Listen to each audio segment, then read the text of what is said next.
Good morning, ladies and gentlemen, and welcome to Exagen Inc. Q3 2025 earnings conference call. All participants are in listen-only mode. A question and answer session will follow the formal presentation. If anyone should require operator assistance during the conference, please key in star and then 0 on your telephone keypad. Please note, this event is being recorded. I will now hand you over to Ryan Douglas. Please go ahead, sir. Good morning, and thank you for joining us. Earlier this morning, Exagen Inc. released financial results for the quarter ended September 30th, 2025. John Aballi, our President and Chief Executive Officer, and Jeff Black, our Chief Financial Officer, will host this morning's call. A recording of today's call and the press release announcing the quarterly results can be found on the company's website at www.exagen.com. As today's call includes forward-looking statements, we encourage you to review the statements contained in today's press release and the risks and uncertainties described in our SEC filings, which identify certain factors that may cause the company's actual events, performance, and results to differ materially from those contained in the forward-looking statements made on today's call. In addition, we will discuss non-GAAP financial measures on this call. Descriptions of these non-GAAP financial measures and reconciliations of GAAP to non-GAAP financial measures are included in today's press release.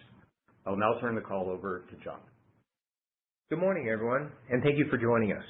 I'm pleased to report that Q3 was the strongest quarter in Exagen's history, driven by robust volume growth and continued execution across our commercial, scientific, and operational teams. Compared to last year to date, we've grown revenue by 19%, comprised of 8% growth in testing volume and 9% growth in ASP. This synergistic impact is exactly how we anticipated our top-line performance would evolve when we set our strategy a few years back. These numbers highlight the power of combining volume with reimbursement growth and what effect that can have on top line when both are moving in the same direction. Our team is energized by the opportunities we continue to see in both areas, which I'll break down further in a second. But first, let's start with our recent product launch. At the end of Q3, we successfully launched assays for the detection of anti-PAD4 antibodies, our second novel set of rheumatoid arthritis biomarkers this year. While we expect the revenue impact from PAD4 to be modest, it continues to differentiate our rheumatoid arthritis offering and demonstrates our ability to bring new markers to the clinic quickly and effectively. The feedback from clinicians has been encouraging, and we're seeing growing interest in how these markers can impact patient care. I personally saw some of this clinical interest at the American College of Rheumatology meeting in Chicago last week, where multiple physicians wanted to dive deeper into the science with our team and where we had a robust attendance at our conference presentation on these markers. We've also had several clinicians share firsthand experience with the testing, highlighting the clinical need for better biomarkers in this patient population, but also several examples where the anti-PAD4 markers were the only serological abnormalities in clinically ambiguous patients. This is highlighting the true value of the markers in the clinic. One specific example that was shared was when a patient had anti-PAD4 positivity as the only abnormality in their serological profile, and because of this, was referred for x-rays where she had evidence of erosive changes. It's important to intensify treatment for these patients as anti-PAD4 antibodies also serve as a prognostic marker for highly erosive disease, but this pathology tends to respond better to treatment escalation. So hopefully this patient is able to get their disease under control soon, and our biomarker testing led to the diagnosis and gave insight to guide the treatment in this patient. This is one of the many examples of our clinical utility these markers can bring and that we are hearing about from our customers. With the launch of these markers, we have now completed the development of one of the most sensitive serologic evaluations for rheumatoid arthritis available on the market today. I'm very proud of the work our team has done to deliver these tests to the clinic and in a field which hasn't historically seen a lot of biomarker innovation. We are setting a course to change that and better personalize care for these patients. To remind everyone of the impact our testing now has, conventional biomarker profiling for rheumatoid arthritis consists of rheumatoid factor and anti-CCP antibodies, which are positive in approximately 70% of clinically diagnosed RA patients. With the addition of RA33 antibody testing and our new assays for detection of anti-PAD4 antibodies, our serologic profiling will be positive in approximately 85% of patients, thereby capturing approximately half of the RA patient population, which would have historically been diagnosed as seronegative RA. Additionally, these patients, which are positive for RA33 antibodies, are more likely to have milder disease, which tends to respond favorably to methotrexate. Patients positive for anti-PAD4 antibodies generally have more aggressive disease, but are likely to respond more favorably to treatment escalation. This level of precision in predicting the disease course and treatment response is exciting to bring to rheumatoid arthritis patients, and is just the start of what we are doing in this field.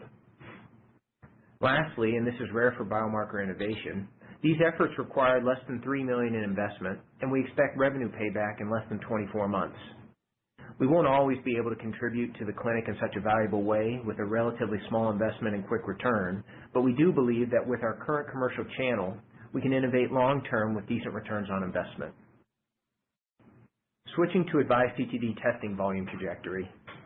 Q3 volume was the highest we've ever recorded for a third quarter period. And notably, we did not see the typical quarterly slowdown. In fact, volume remained strong into October, which is a positive trend for Q4 and indicates to me that our team is back to growing the business after helping our customer base adapt to the billing changes we implemented a couple years ago.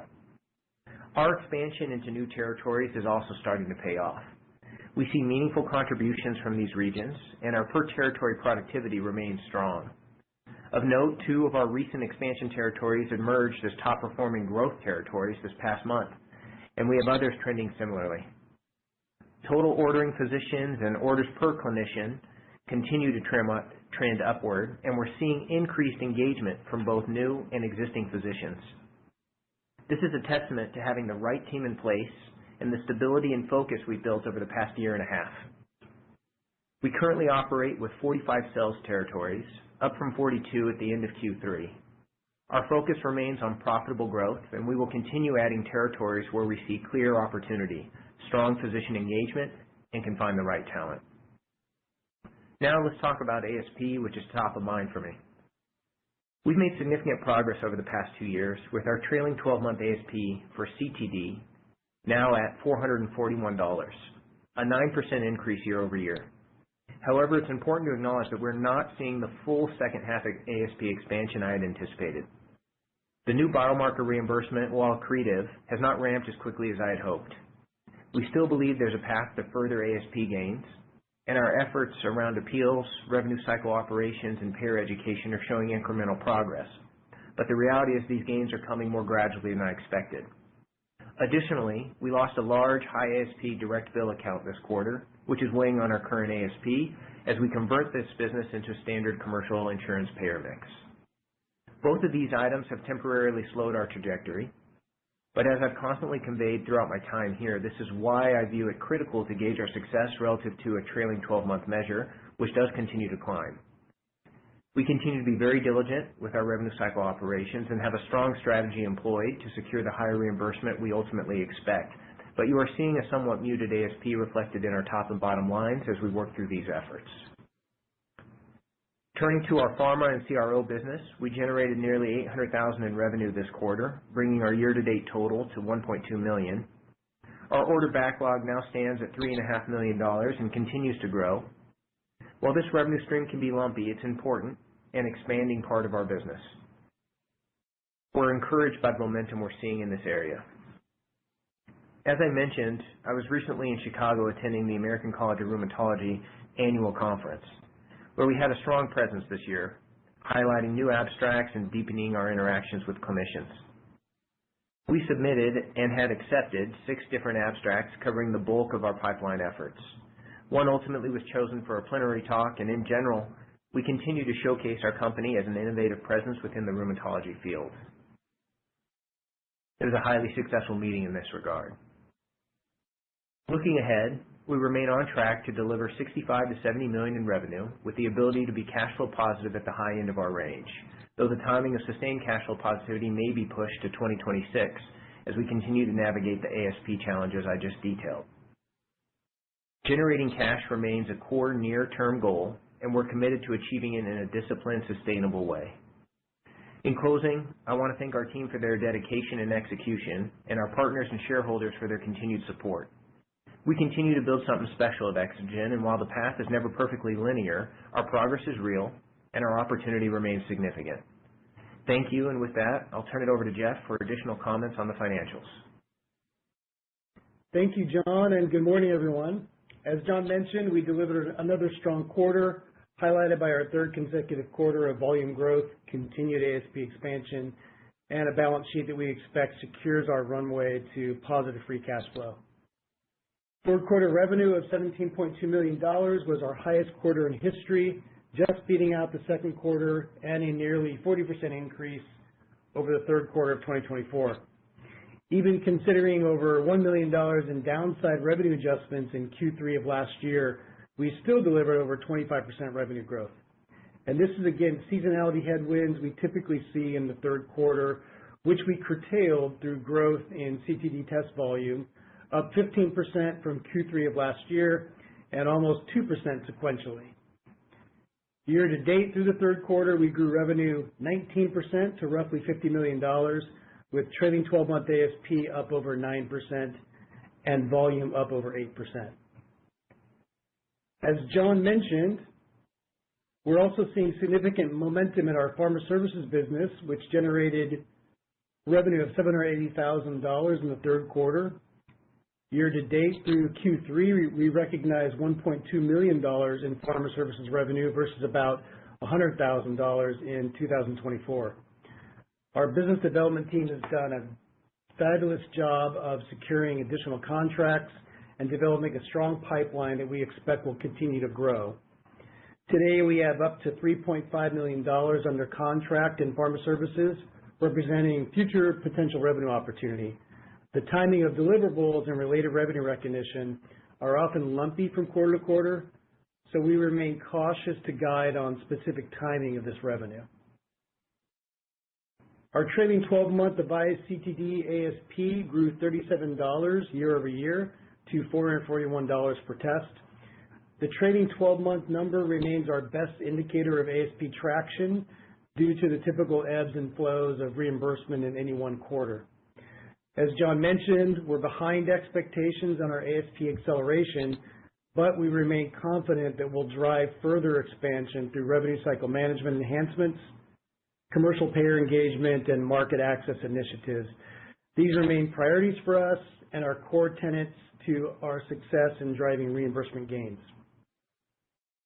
As John also mentioned in the third quarter, our most significant ASP headwind was a loss from one of our higher volume, high ASP direct bill accounts. Importantly, we offset the revenue impact of this pullback with an overall increase in volume, which is a testament to our commercial team and ability to drive diversification of our physician base. As to the T-cell and RA33 biomarkers we launched in January, we saw a moderate expansion in ASP and related accrual rate versus the second quarter, and we continue to expect over time to realize our long-term target.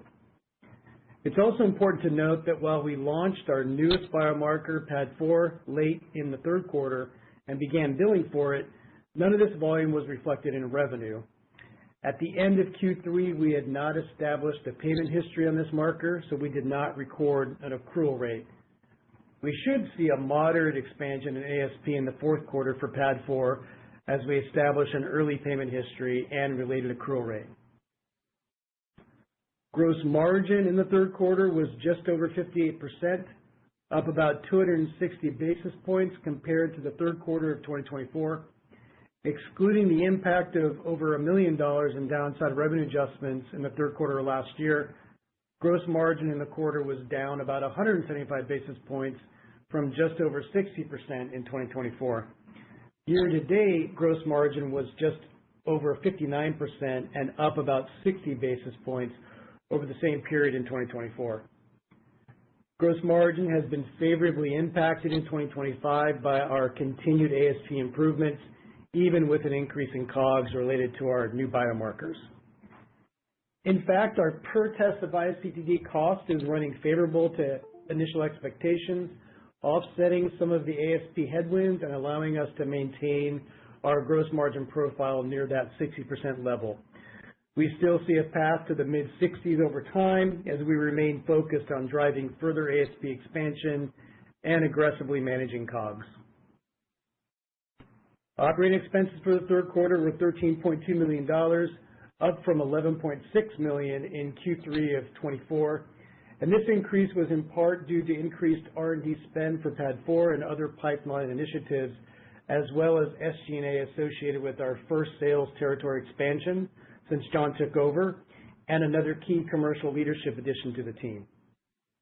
We expect operating expenses to remain roughly at these levels for the next several quarters, and will continue to allocate resources responsibly as we've done in the past. At the same time, we remain focused on disciplined capital allocation to commercial, clinical, and R&D initiatives that we believe have a high probability of driving accelerated long-term growth. From a balance sheet perspective, we have the flexibility to make the investments needed to support these initiatives and invest opportunistically as we see fit. But equally important, we have the ability to modulate spend down or up as needed, all with an eye toward preserving our path to positive free cash flow. Our net loss for the third quarter was $7 million compared to $5 million in the same period last year. But it's important to note that the $7 million loss in the most recent quarter includes about $3 million in non-cash expenses related primarily to the fair value adjustments from our new debt facility with Perceptive, which we closed in May of this year. Our adjusted EBITDA loss in the third quarter is $1.9 million compared to $4 million in the third quarter of 2024. And year to date through Q3, our adjusted EBITDA loss improved $1.5 million, or nearly 20%, to $6.1 million for the first 9 months of 2025. We maintain our focus on positive adjusted EBITDA in the near term and believe that ASP growth is the most important lever for achieving this goal. Please refer to our earnings release issued earlier today for a reconciliation of adjusted EBITDA to net loss. Turning to our balance sheet, we ended the third quarter with $35.7 million in cash and cash equivalents, up from $30 million at the end of Q2, with accounts receivable of about $11 million. Excluding financing proceeds during the third quarter, we generated net cash of $2.3 million compared to net cash usage of $2.4 million a year ago. We also enhanced our cash position in the third quarter through opportunistic but disciplined placements under our ATM sales agreement with TD Cowen Securities. We raised just over $3.4 million at an average price of $9.83 per share, taking advantage of share price momentum and higher volume trading days throughout the quarter. We remain very well positioned from a balance sheet perspective with over $45 million in combined cash and accounts receivable at September 30th that we expect will fund our existing business to positive free cash flow and up to an additional $50 million in available future credit capacity if and when needed. In closing, we continue to deliver value to shareholders through solid operating and financial execution. We delivered another quarter of record revenue in Q3, a third consecutive quarter of AVISE CTD volume growth, continued ASP expansion, and we remain on track to deliver from 17% to over 25% revenue growth in 2025. We will now open the call for questions. Thank you, sir. Ladies and gentlemen, we will now be conducting the question and answer session. Please note, for participants making use of speaker equipment, it may be necessary to pick up your handset before pressing the star keys. If you'd like to ask a question, please key in star and then 1 on your telephone keypad. A confirmation tone will indicate that your line is in the question queue. You may press star and then 2 to leave the question queue. Our first question comes from Anderson Schock of B. Riley Securities. Please go ahead. Hi, thank you for taking the questions and congrats on all the ASP progress. So first, you mentioned on the second quarter earnings call, $430,000 per territory. Do you have an updated revenue per territory for the third quarter, and how should we think about the productivity ramp of these new territories? Morning, Anderson. Thanks so much for the question. So the $430,000 per territory was a record for us, and just so that people have kind of the background and trajectory, that was up from the high 200s. So you're right, we've made material progress in the revenue per territory, all really on the back of the ASP gains that we've seen as an organization. For the third quarter, it was right around that level, slightly below. I think that's more a factor of we added the additional territories, and so you have that denominator growing, and give it a little bit of time as we see those territories bearing fruit, and we do expect it to increase over time. So you were just under that 430. Okay, got it. And then with the launch of your RA markers at the end of the third quarter, so once establishing a payment history for these, is there an incremental uplift to ASP that you're targeting, similar to the $90 increase with the lupus biomarkers launched in January? Yeah, so we've not broken this out yet, and we hesitate to proclaim a number without having a robust history of collections there. So that's what we're doing right now. We're gathering that information, developing that history, and then we'll establish it. Happy to provide an update on a future call. We expect it to be relatively modest compared to the 90 expectation that we had for the prior markers. This is a set of ELISA-based assays, 2 markers as opposed to 3 in the case of RA33 or 3 also in the case of the T-cell analytes. So less markers, lower cost platform, build under generic codes. It's going to be, in the low single-digit dollars or maybe even in the double-digit, but it's not going to be anything like what we had previously. Okay, got it. And then you also mentioned on the last call you're approaching your first pharma partnership with the urine platform. Are there any updates you could provide there? So we actually completed our first statement of work related to that platform. And just so that everyone's aware, we have some fantastic technology that we've licensed out of Johns Hopkins, really with multiple intended use opportunities, really to change the way these patients are managed for the better. And lupus nephritis affects about half of all lupus patients. This technology has been shown when you look at certain proteins in the urine of lupus patients, there's the potential to diagnose the disease through a non-invasive manner. That's something we continue to pursue and have published on from an abstract perspective. We're looking at therapeutic response and then even long-term prediction of long-term kidney function or prognosis, really. And so we have completed our first profiling effort. We're in discussions on subsequent efforts there, but it went successfully. It was a small project, and look forward to doing more. Okay, got it. Thank you for taking our questions.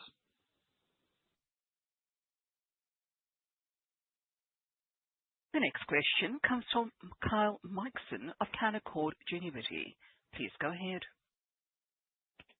Hey guys, thanks for the questions. Good quarter. So I guess on the ASP topic, John and Jeff, maybe just level set and provide some more some framework of how we should think about approaching $500, because that was the target before, and you had that $90 incremental from the new biomarkers that was just referenced in the last question. So maybe just if there's a way to kind of think about the progression going forward, and maybe just think of this more realistically when you could get to 500 again, or maybe there's some other trailing 12-month metric that we should kind of model out and kind of think about as we look at 2026, the quarters and so forth. Thanks. Morning, Kyle. Thanks for the question. So I guess first and foremost, there's no other metric, and I'd be skeptical if I did provide a different metric, as people change targets when they get hard. So that's not the approach we take here at Exagen. From our perspective, 500 is still very realistic. It's really just a timing thing. And so we outlined a couple contributing factors in Q3. We actually had a large client bill account that for purely financial reasons, it's a hospital system in the Northeast, they made the determination to cancel that contract. That had some ASP headwind. We believe over time we can build it back through the standard commercial insurance route, but it takes a little bit of time. We haven't had as much history with some of those payers, those regional payers in the Northeast, given that we've billed through the hospital system through a client bill arrangement. Related to the new markers, you're exactly right. You're right on there. $90 was our expectation at the start of the year. We had mentioned on the Q2 call that we were coming in the low 70s, around $72. We're up from there, actually continue to go up almost on a daily basis, but expected to be at the 90 now, and we're not. So I still believe that we're on the path to 90. It's through our standard revenue cycle operations that we'll get there. We believe we'll get there. Additionally, we've launched these new PAD4 markers, and we haven't recognized any revenue there because we don't have a good track record for an accrual rate to establish an accrual rate. So those will be lifts over, call it the coming quarter or two or three, is progress in converting that client bill account, which had some reasonable volume associated with it. Continue work on the new biomarkers that we launched at the start of the year, establishing an accrual rate for the current product launch, and then just our underlying groundswell of efforts that we've continued to work on. So I think you'll see over time that trailing 12-month number continue to rise. I just had expected the trajectory to be a little bit more steep at this point in time. 9% year over year is still reasonable, but we'd like it to be faster. So that's the right metric, and we'll continue to work at it. Okay, perfect. And then on just saying simple on volume, it seems like that was kind of sequentially flat, I think, like quarter over quarter, if I'm doing the math right. And I think that's actually stronger than your typical seasonality. So that's good. So maybe just confirm if that's true. Then if we should think about a drop off, a step down in the fourth quarter, just given ACR and the other kind of seasonal factors. And on that point, given the ASP, as you characterize it, the challenges, would you kind of pull back on rep expansion at this point, or are you still kind of all systems go building out the team going into next year? Those are great questions. So just to be clear, volume is actually up in Q3 relative to Q2, a couple of percent. So from that perspective and looking at historical seasonality, that's a meaningful change. And so we're very proud of that. I think the team's worked extremely hard. That was really with about the same number of sales territories. We had 42 at the end of the quarter here. So contributing territories in Q3 was somewhere still around that 40 level. So from that perspective, I think it was a very strong quarter. We've also seen the volume increase into Q4. October was a fantastic month for us. We've now understand what that final volume number is, and it was our highest month in several years. So from that perspective, I think we've got our team with the right incentive structure. We've got the right team, and we're highly focused in delivering the clinical value and the messaging and education around that is driving business and adoption. So I think as it relates to the sales expansion question, there's no reason why we wouldn't continue to expand if we have the right opportunities in front of us. Right now, we're making sure that the 5 territories we've added in the last 4 or 5 months are well supported, well educated, and are set up for success. And we'll continue to add as those opportunities arise. We did add to our sales leadership side. That was more opportunistic. Someone I had worked with previously became available, and I think very highly of that individual. So we took advantage of the opportunity to bring them on board. And again, it just sets us up for future growth. So we did go up in Q3. I would expect somewhat of a step down in Q4, just mostly a function of business days. I think in Q4, you've got some pretty significant holidays.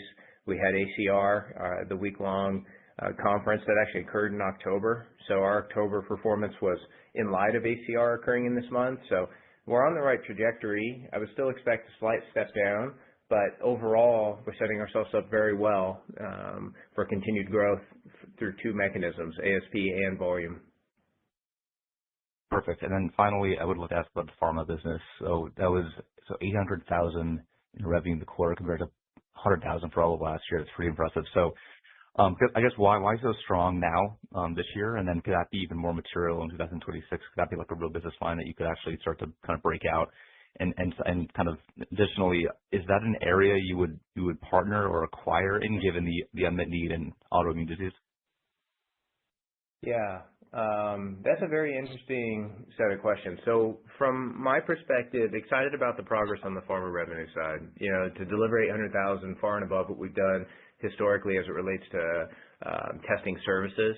And so very proud of that, proud of the team, and took a lot of energy and effort, but well worth it. And I think we've delivered for our pharma partners. You know, they have time constraints, they have quality requirements, they want flexibility, and in all of those facets, clearly we're demonstrating our ability to differentiate ourselves in the market, and it's working out for us. So where could this go? I mean, the pharma services in general tends to be a lumpy business. As you know, you complete a project and you tend to get recognized revenue consistent with that project when the work's completed. And so there'll be certain quarters with outsized performance versus others. But for the year or on an annual basis, I do expect this to continue to grow. There's a lot of opportunity, a lot of pharma development. You see new diseases getting approved for biologics in this space. Sjogren's, for example, is one that just came with Novartis. There's other diseases as well that people are looking for biomarkers and better diagnostic biomarkers and better markers of disease activity, and we believe we're well positioned or well suited for that.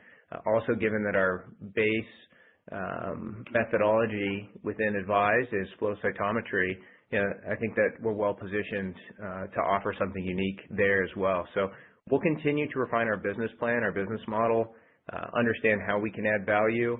I'll just give you one example, but when a pharma organization comes to a service provider, what they're looking for is speed. At times, what they're looking for is speed to get some of these assays validated and available for them in clinical trial testing at a high quality level. We generally meet the quality thresholds.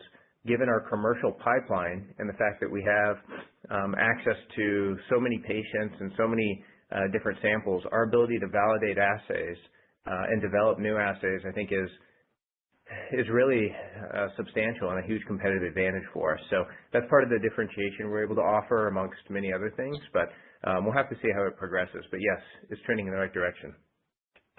Awesome. Appreciate the color, John. Thanks. Thanks, Kyle.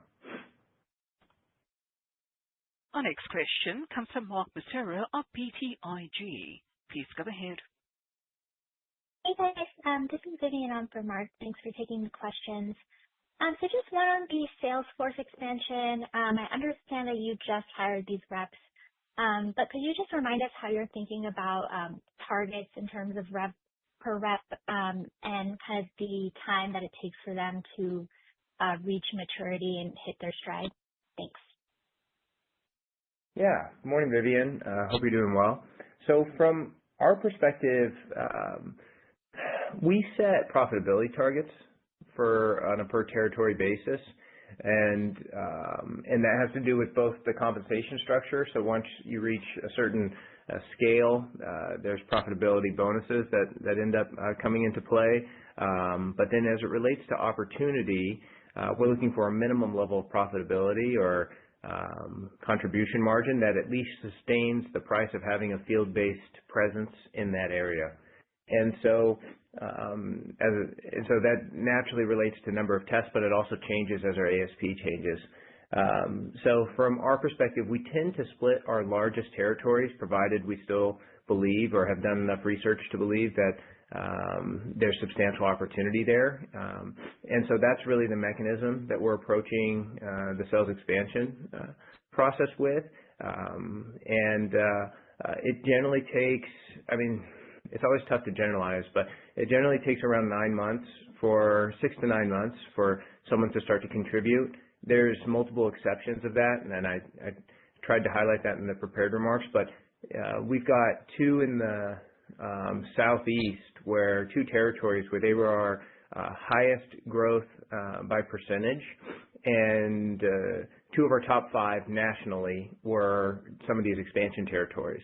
So that's exciting for us. I guess it reinforces that we made the right choice from a personnel standpoint. We found the right person to join our team, but we're also doing a really nice job evaluating the opportunity there. So we'll continue to do that, but somewhere in the 6 to 9 month range. So I would expect by year end, heading into 26, we start to really realize the full potential of now this 45.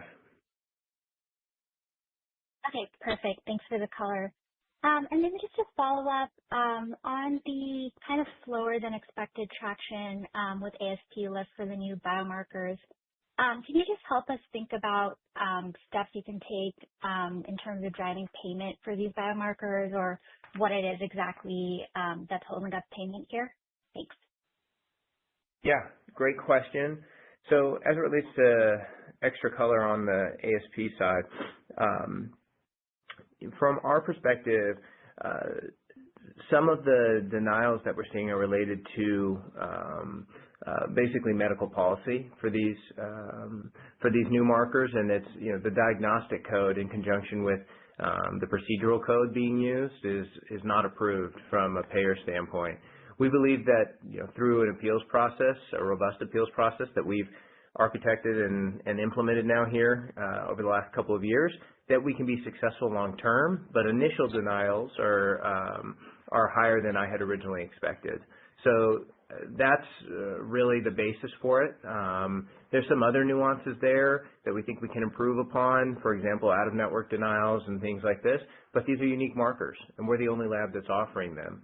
And so there is no in-network alternative, especially for this suite of analytes. So from our perspective, it has to do with revenue cycle operations probably being the most effective lever in this space. Still working on some physician advocacy along with patient advocacy, but those will be secondary or tertiary tactics that we employ, and then we'll have to take it from there. Perfect. Thanks for taking the questions.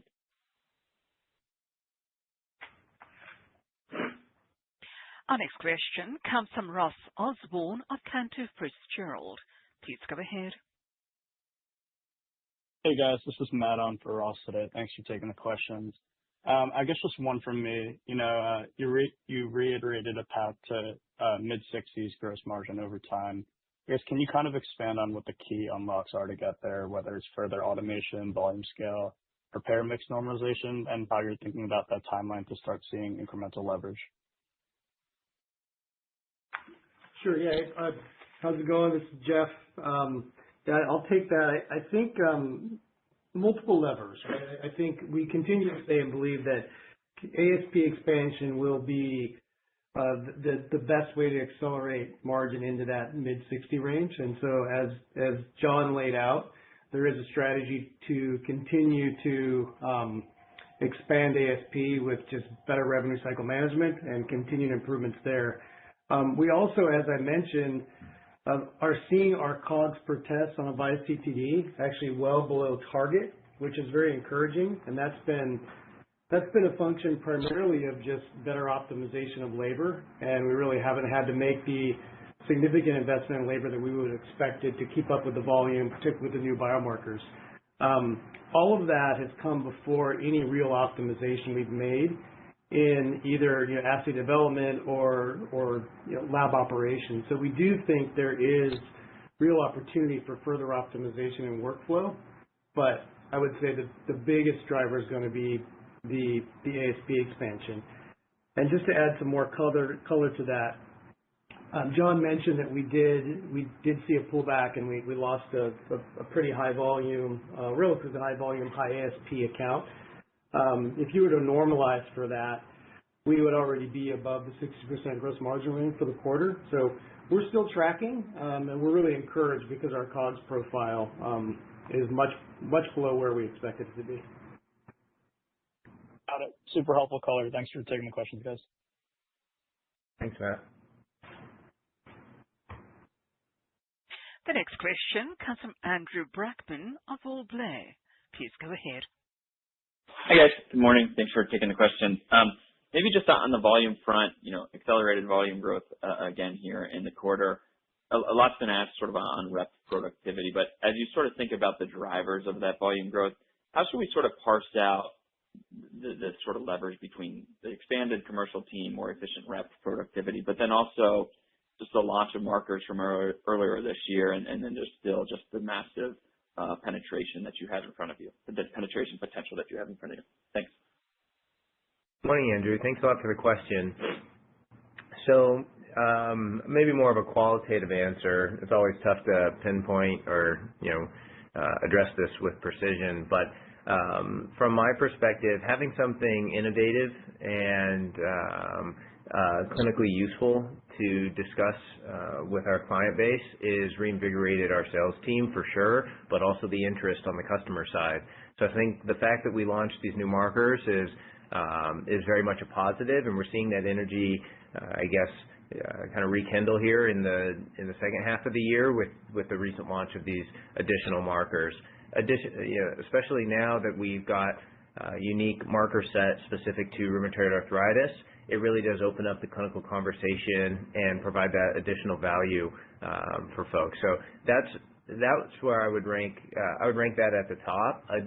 We've talked at length about having stability and such a high caliber team in our organization, and I really believe that that's a significant contributing factor to our growth right now. We've got groups of folks who really take learning the science seriously, really work hard, and you're seeing the results of that. I mean, as long as you pretty consistently stay customer centric, work to satisfy the needs of your customer, and are generally concerned with adding value to their clinical practice, I think you can be relatively successful. And this area of medicine is highly driven by relationships. It's very clear that even the patient-clinician approach here, it's chronic disease management. The relationship there is very key, and it is with our organization as well. And we've really worked to build trust and establish that trust. We want testing performed where it's going to be useful, and not widely. Our test is not useful in every clinical context when you're trying to diagnose a connective tissue disease. So we really want to understand how clinicians, where they're struggling and where this can add value.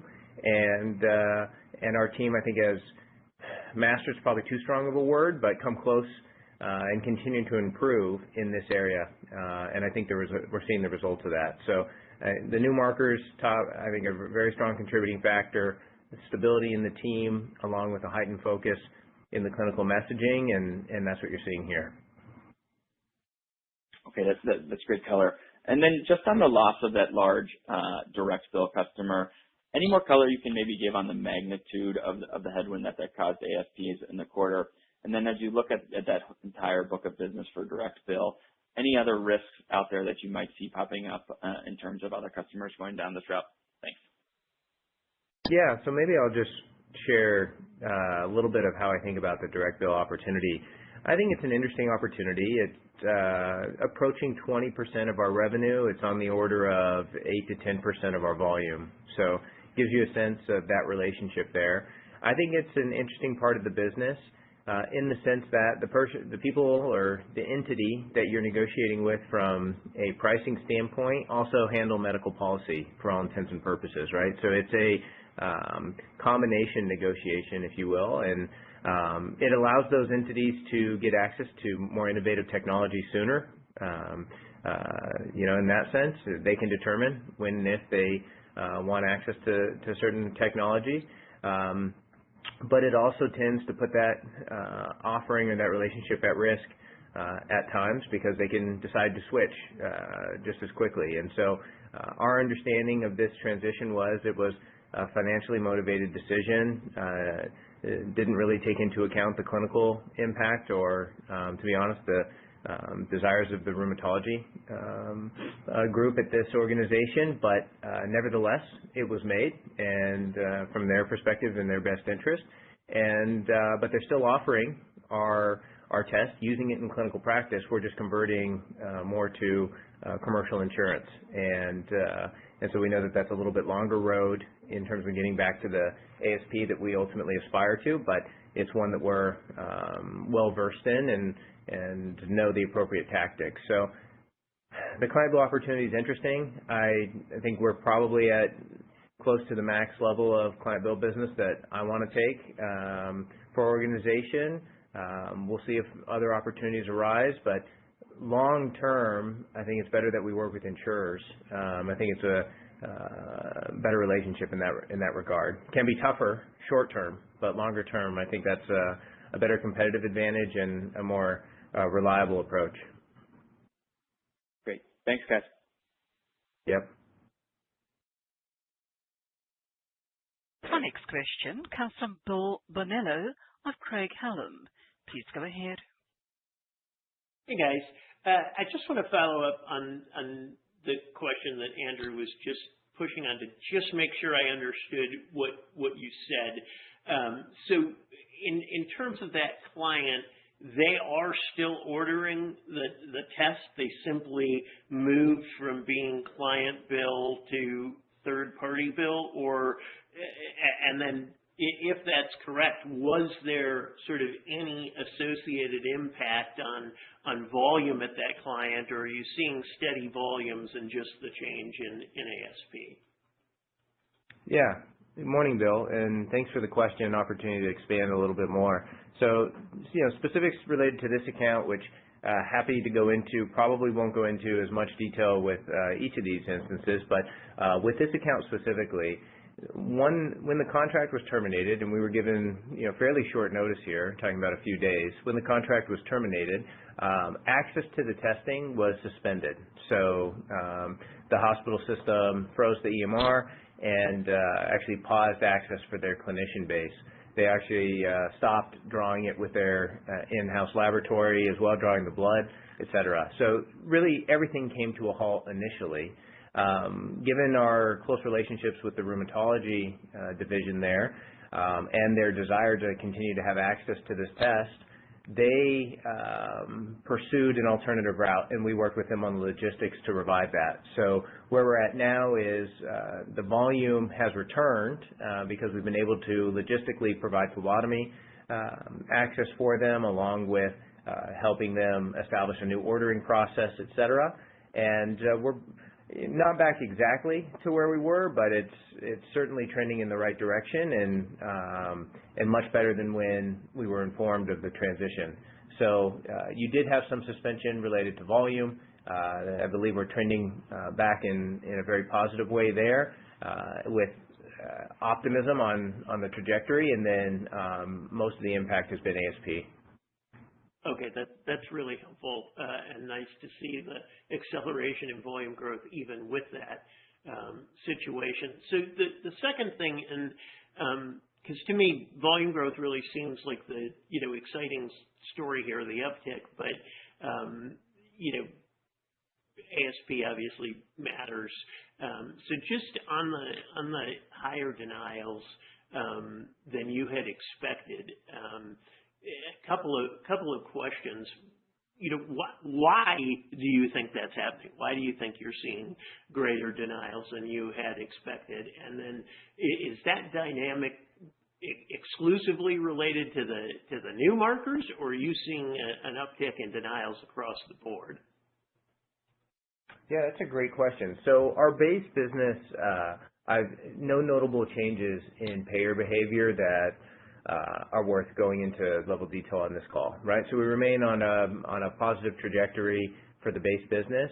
It is related to the new markers as to why we're seeing a higher level of scrutiny than I expected. Well, I think it comes down to incentives for the most part. Insurers are oftentimes profitable organizations, and they're looking for ways to curtail utilization. And this is one way, either through prior authorization, implementations, medical record requests. They throw a lot of hurdles in place to see if the clinicians truly, really want this type of offering. And that's what we're seeing. So some of it's related to the ICD-10 code, the diagnostic code being used in conjunction with billing, but this is what we're provided by the client, so not a lot that we can do there. Just tough to simulate all these situations ahead of time. I think we did a reasonable job on our end in estimating this, and still believe that long term, that $90 aspiration is within reach.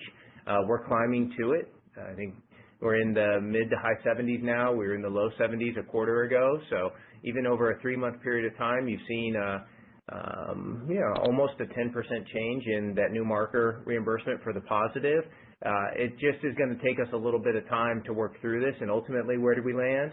Not entirely sure. Is it 85? Is it 95? I don't know. But I just think it's important and prudent to be transparent with this, and that's kind of what we're working on.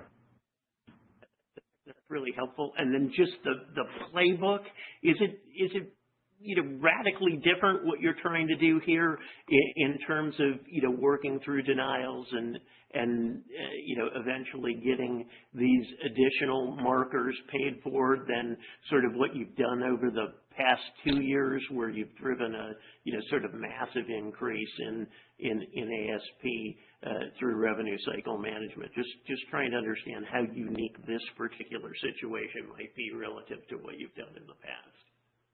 Yeah, tactically and procedurally, it's very similar. And so that's why I feel confident that, from an architecture standpoint, from a process standpoint, we have the infrastructure in place to address this at scale. On the content, now that's obviously going to change, because most of what we've been doing is having discussions around advised lupus and what the body of evidence is behind that in terms of clinical validity and utility. Now, these are new markers, and so the body of evidence is not as deep, although with the rheumatoid arthritis markers, they've been studied for many years. RA33, body of literature out there for 20 plus years. The PAD4 autoantibodies, body of literature out there. So we're able to leverage some of that science that's been conducted by other institutions and infuse that into our appeals process. But it does require us to update, the appeal letters and to structure that content a little bit differently. And there's going to be a learning curve naturally with some of that, but the process and tactics remain the same. All right. Thank you very much. Really appreciate that additional color. Thanks, Bill. The next question comes from Matthew Parisi of KeyBank. Please go ahead. Yes, this is Matt Parisi on for Paul Knight at KeyBank. Congrats on the quarter. You've previously mentioned ALJ hearing wins during the prior quarters, and I was wondering if there's been any further ALJ hearing wins for Exagen in 2Q. Thanks. Yeah, hey Matt, good morning, and thanks so much for the question. None that we disclosed publicly. We have continued a robust appeals efforts. We are, I think, making some material progress there. This past quarter, we actually presented in front of multiple medical directors at various plans, and so we're getting the attention and the audience and the opportunity that we've sought out strategically, and we'll continue to make incremental progress there. We have filed for future ALJ hearings, but no notable update in that regard. Sounds great. Thank you.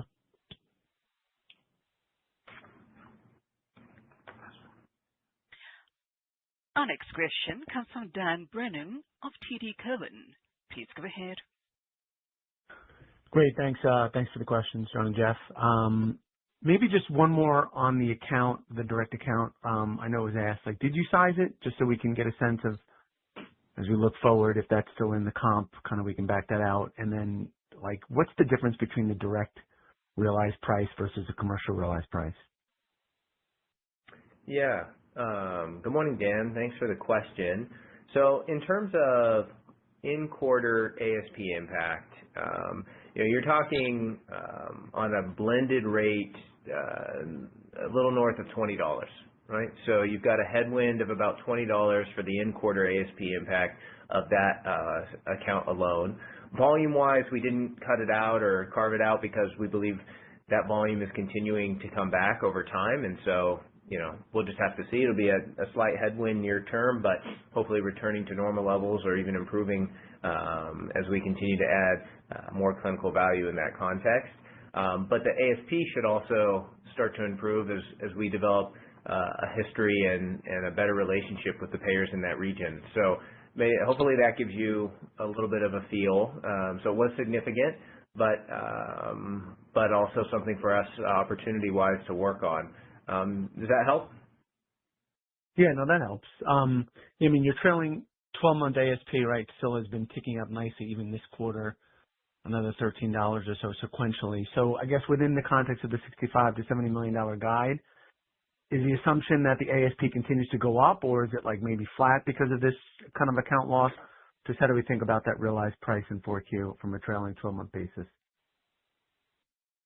Yeah, we don't split it out by ASP or volume, and you can see, I think one of the things is over the course of this year, that 65 to 70 million guide has generally stayed about the same, with a little bit improved clarity at the end of Q1 or Q2, but generally stayed about the same. And we believe that we'll fall within that range even despite some of these headwinds. So again, I'm proud of the team for executing in multiple ways, and I think given the fact that we do have progress on ASP and volume simultaneously, put us in a good position to reach those objectives. From a Q4 specifically, I think we got a few different ways to get there. We, even as it relates to the year-end cash flow positivity objective, from our perspective, we have some things in the works with various payers that could get us there for sure. ASP will be the most sensitive lever to get us there, but we'll also have to see how volume comes in. I think we should be cautiously optimistic as it relates to volume progression because of the holiday season, really. So. And Dan, just to add to that, to answer your question on the guide, I think about it.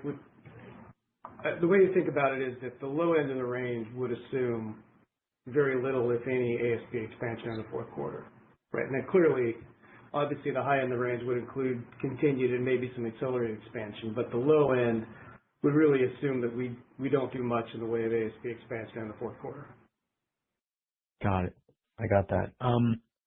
Comps, you've done a really nice job, obviously, on the volume as you've kind of optimized for the profitability and the cash burn, and you've had really nice volume growth in Q3 and kind of year to date. As we look ahead, comps do get more difficult.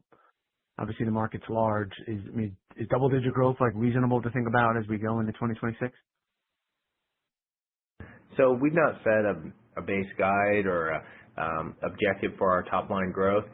We think it'll be driven by two factors. Volume, we've said, are likely to grow in the mid to high single digits, and we're seeing that, if not a little bit higher, for this year as we've really established a strong sales organization, but also with the new marker launch. ASP is inherently difficult to project, and especially timing, and I think you're seeing that play out real time here with these quarterly results, but also just in the past we've had periods of time where we've seen pretty extreme acceleration, and I think as long as that trajectory continues upwards over time, we'll be in a pretty good spot organizationally with both factors contributing. Got it. Maybe just one final one. There's been a bunch of questions on denials and payment and your confidence, obviously, with these differentiated markers that you guys will be successful. I think in the past, when a lot of diagnostic companies, including yourself, commercial payers tend to really drag their heels, and investors like to look at what the opportunity is over time, maybe not in the next 6 or 12 months, but maybe over the next 2-3 years. What's that opportunity set for where can realized price get to? So I think in the past maybe you guys have talked about something $500-$600. Any way to think about it as we look ahead? No timetable attached to it, but is there any change in kind of what's happened here that would dissuade you from thinking you can get to kind of $600 plus or minus, or how do we think about the longer term opportunity on realized price capture? Thank you. Yeah. Our relatively near term goal remains that half of Medicare rate. I think that's still a viable objective for us to meet in that time frame, and so that would put us kind of at that $600 range. And as we achieve that continues to dramatically transform our organization. We believe at current volume, we'd be a cash flow positive organization at the $500 range. So we're close, and we're close to transforming the organization in a very positive way, and I still think that's a reasonable expectation for us. Longer term, it should be higher. Higher than the 600 or the 500? Yes, then the 600. Got it. Terrific. Okay. Thank you.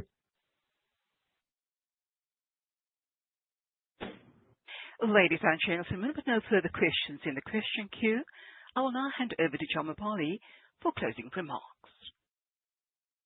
Thanks so much. Year-end has come or is coming fast, and I really just want to thank the team here at Exagen for their continued dedication and performance. We have an ambitious quarter ahead with key milestones to accomplish, and I look forward to finishing the year strong. Thanks to everyone on the call for their partnership as we work to establish a dominant company in the autoimmune space. Thanks for your time this morning. Thank you, sir. Ladies and gentlemen, that concludes this event. Thank you for attending, and you may now disconnect your line.